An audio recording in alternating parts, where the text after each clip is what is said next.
আপনারা সকলেই জানেন যে গতকাল আমাদের হাদি ভাইয়ের উপর নির্মম ভাবে কিন্তু একটা হামলা চালানো হয়েছে, যার কারণে কিন্তু হাদি ভাই এখন মৃত্যুর সাথে পাঞ্জা লড়ছে এবং আমরা সকল দেশবাসী দল মত নির্বিশেষে সকলে তার জন্য দোয়া করছি যেন তিনি আমাদের মাঝে ফিরে আসেন।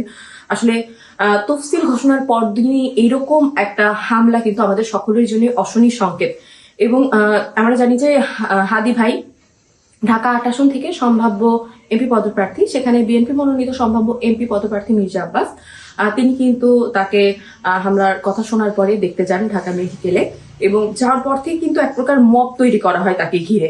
আমরা দেখতে পাই যে বাইরে যে মব হয়, তারপরে তিনি ভেতরে যাওয়ার পরে সেখানে ডাকসু প্রতিনিধি ঝুমা তিনি কিন্তু তার সাথে এক প্রকার অসভ্য আচরণ করেন, তাকে বেরিয়ে যেতে বলেন, যেটা কিন্তু রাজনৈতিক শিষ্টাচারের বহির্ভূত। এবং সেখানে কোন রকম তদন্ত ব্যতি রেখে তার সাথে এরকম ব্যবহার কখনোই মেনে নেওয়া যায় না, এবং তার সমালোচনা আমি করি, যেটার অধিকার কিন্তু আমাদের সকলের আছে। কোনটা সমালোচনা কোনটা সাইবার বুলিং সেটা আমাদের বুঝতে হবে, এবং সেই অনুযায়ী কিন্তু আমরা অবশ্যই রাজনৈতিকভাবে সমালোচনাও করতে পারি যদি কোনো ভুল আমরা পাই।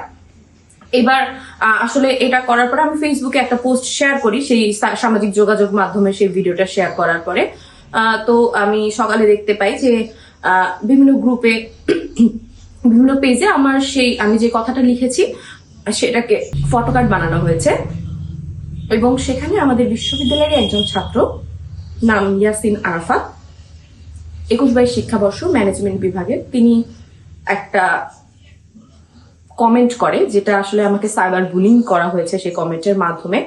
এবং এটা দেখার পরে আমি আসলে আমার বিশ্ববিদ্যালয়টা চেক করার জন্য তার আইডিতে ঢুকি এবং দেখি হ্যাঁ সে আমার বিশ্ববিদ্যালয় এবং একটা ছাত্র সংগঠনের সাথেও, নির্দিষ্ট ছাত্র সংগঠনের সাথেও তিনি যুক্ত, তার ফেসবুকে তিনি দিয়ে রেখেছেন।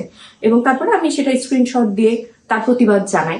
তারপর থেকে সেটা তিনি তার দোষ তো স্বীকার করলেনই না, বরং সেটার বিপক্ষে বিভিন্ন যুক্তি দিচ্ছেন যে তিনি আসলে সাইবার বুলিং করেনি, সেটা যে সাইবার বুলিং সেটা সে মানতে নারাজ, বিভিন্ন যুক্তি তর্ক সে উপস্থাপন করেই যাচ্ছে। এবং তারপরে সে সেখানে লিখে রেখেছিল ওয়ার্কস্যাট বাংলাদেশ ইসলামী ছাত্র শিবির, কিন্তু আমি পোস্ট করার পরে সেই ওয়ার্কস্যাট স্টুডেন্ট সেটা এডিট করে দিয়ে দেয়। এবং তারপরে আমি এখানে দেখি সব মশার বিরুদ্ধে সুরক্ষা দিতে এলো বসুন্ধরা এক্সট্রিম অ্যারোসল, মশার বিরুদ্ধে এক্সট্রিম সুরক্ষা। কমেন্টে সে তার নিজেকে বাঁচানো বাদ দিয়ে সবার আগে বলছে আমি ছাত্র শিবিরের সাথে যুক্ত না, আমি এমনি লিখেছি, আমি আসলে সেই দলকে সমর্থন করি প্রথম থেকে, এজন্য হলো সেটা লিখে রেখেছিলাম ফেসবুকে। ঠিক আছে, আমি মানলাম। তারপরে দেখলাম যে ছাত্র শিবিরের একজন সন্ধ্যার সময় লিখেছেন যে সে তাদের সংগঠনের কেউ না। অবশ্যই আপনাদের সংগঠনের কেউ যদি সে না হয়, সাইবার বুলিং কিন্তু আমরা প্রতিনিয়ত সাইবার বুলিং এর শিকার হচ্ছি। আসলে সবসময় কমেন্টগুলো আমি দেখি না, ইচ্ছা করি নিজেকে মানসিকভাবে ভাঙতে আমি রাজি নই। এবং যখন দেখলাম সে আমার বিশ্ববিদ্যালয়ের একজন স্টুডেন্ট, ক্যাম্পাসের মধ্যে যেখানে আমার নিরাপত্তা নেই, সেই নিরাপত্তা অবশ্যই নিশ্চিত করতে হবে। সেটা শুধু আমার একার ব্যাপার না, সকল নারীর জন্য, দলমত নির্বিশেষে সকল নারীকেই যেন আমরা হলো সুরক্ষিত দেখতে পাই, সাইবার বুলিং মুক্ত দেখতে পাই। এবং সেখানে সে যে দলেরই হোক, তার কিন্তু সাইবার বুলিং হতে হবে রাজনীতি করে বলে এটা কিন্তু আসলেই যায় না 24 পরবর্তী সময়ে এসে।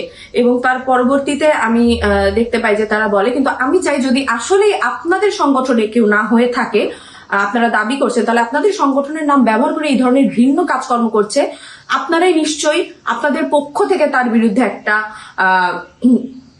শাস্তি নিশ্চিত করবেন। এবং আমি অবশ্যই প্রশাসন অন্ধ হতে পারে, প্রশাসন আসলে রাষ্ট্রের আগেও অন্ধ ছিল, এখনো এই ব্যাপারে নির্বিকার বলে আমাদের এখনো দেখতে পাই যে ফেসবুকে তারা নির্ভয়ে নারীদেরকে সাইবার বুলিং করছে।